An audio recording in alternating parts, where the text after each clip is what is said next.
Welcome to my channel Raji vlogs. నేను ఈరోజు ఆరోగ్యానికి ఎంతో మేలు చేసే సజ్జ రొట్టెలు చేస్తున్నాను.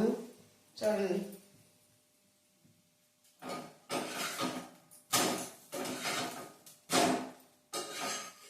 చాలా బాగుంటాయండి. మంచిది. సజ్జలు నేను కొనుక్కొచ్చుకొని ఇంట్లోనే పిండి కొనుక్కొచ్చుకోను, సజ్జలు కొనుక్కొచ్చుకొని మరపట్టించుకొచ్చుకున్నాను. ఇంక ఇట్లా ఎప్పుడన్నా ఈవినింగ్ స్నాక్స్గా చేసుకొని తింటాము. మంచిది కదండి, ఇది పౌష్టికాహారం, చిరుధాన్యాలతో తయారయ్యేది కదా. టేస్ట్, హెల్త్ పరంగా కూడా చాలా మంచిది. ఇలా చేసుకొని మీరు కూడా తింటే ఆరోగ్యంగా ఉంటారు. పిల్లలకు కూడా ఇట్లాంటివి అలవాటు చేయాలి. ఇప్పుడు జొన్న రొట్టెలు అన్నీ కొనుక్కొచ్చుకుంటున్నారు అందరూ. అలా కొనుక్కునే పని రాకుండా మంచిగా ఇంట్లో చేసుకోవచ్చు కదా. ఆయిల్ కూడా పెద్దగా పట్టదు, లైట్గా కొంచెం అట్లా పెట్టి ఎర్రొట్టె పోకుండా ఇలా మూత పెట్టుకుంటే మంచిగా మెత్తగా ఉడుకుద్ది. పళ్ళు లేని వాళ్ళు కూడా కాస్త నవ్వుకొని తినొచ్చు అనమాట. అట్లా మనం ఒకటి వేసేసరికి ఇంకోటి ఇట్లా ప్రిపేర్ చేసుకోవచ్చండి.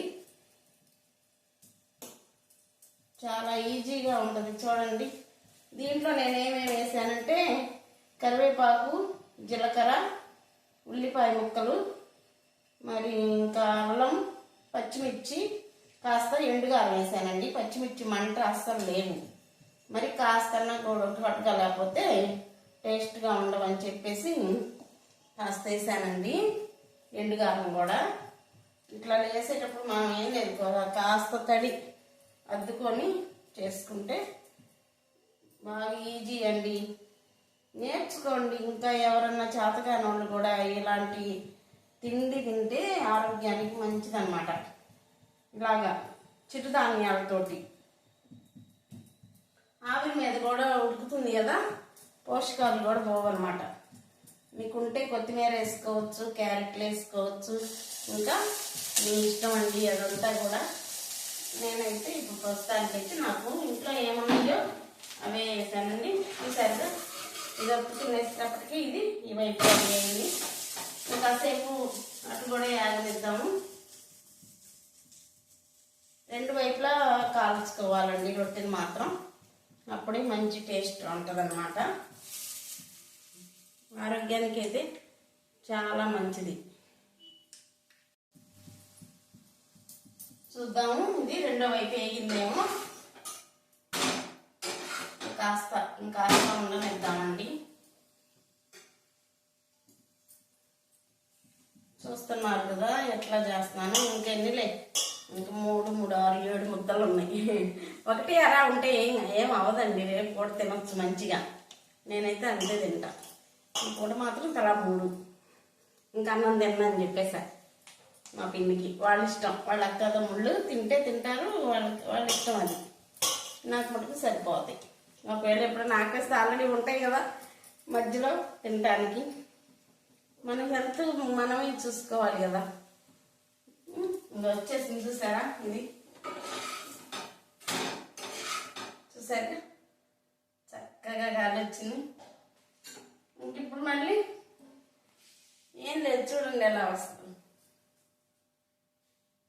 లుంగి క్లాత్ మంచిగా ఉతికి పెట్టుకుంటా. ఎప్పుడు పాడైపోయిందా దీన్నే వాడుకుంటా. మళ్ళీ కొన్ని రోజుల తర్వాత పడేసుకోవచ్చు మనం. ఆయిల్ కూడా లైట్గా ఏం లేదండి, అదే పెట్టుకోవాలి. పైన మటుకు మళ్ళీ కొంచెం అట్లా రెండవ ఇలా మూత పెట్టేసుకొని ఈ లోపల ఇంక ఇది ప్రిపేర్ చేసుకోవటమే. చూసారు కదా ఎంతో ఈజీగా ఉండే జొన్న రొట్టెలు, సజ్జ రొట్టెలు ఎలా తయారు చేస్తున్నాను. మీకు నచ్చితే, ఈ వీడియో నచ్చితే లైక్ చేయండి, షేర్ చేయండి. అలాగే కొత్తగా చూసిన వాళ్ళు ఎవరన్నా ఉంటే సబ్స్క్రైబ్ చేసుకోండి ప్లీజ్. ఈ వీడియో మీకు నచ్చితే ఎలా ఉందో మంచి కామెంట్ పెట్టండి. బాయ్ అండి. ఇంకొకసారి చూపిస్తా ఎలా వచ్చిందో రొట్టెలు. ఇగోండి ఇలా వచ్చినాయి రొట్టెలు. ఎంత టేస్ట్ కూడా మామూలుగా ఉండదు, నోరు ఊరిపోద్ది, నోట్లో నీళ్ళు ఊరుతాయి. ఇట్లా మంచిగా చేసుకొని తినండి అందరూ. మీ ఇంట్లో పిల్లలు ఎవరైనా ఉంటే కోడళ్ళు కానీ కూతుళ్ళు కానీ చేసి పెట్టమని అడగండి మంచిగా, అంతే కదా. అడగంది అమ్మాయిని పెట్టదండి.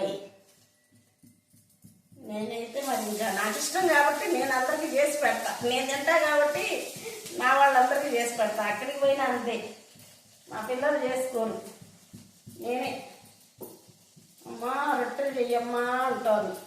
ఆమె చిన్నామె కడిగి పోయినా అంతే అంటది, పెద్దామె కడిగి పోయినా అంతే అంటది. చిన్నామె ఇక్కడి నుంచే మర పట్టించుకొని పిండి ప్యాకింగ్ చేసుకొని తీసుకెళ్తాం. నేను పోయినప్పుడు చేస్తుంది, నేను లేకపోతే చేసుకుంటుందేమో. పెద్దామె అయితే ఇంకా నెలకోసారి పోతుంటాడు, పిల్లల కోసం చేసి పెడుతుంటా. మరి ఏం చేద్దాం మన పిల్లల కోసం.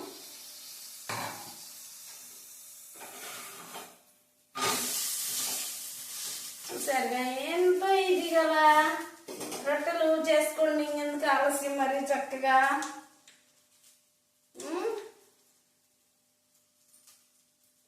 మంచిగా చేసుకుందాం ఇంకా.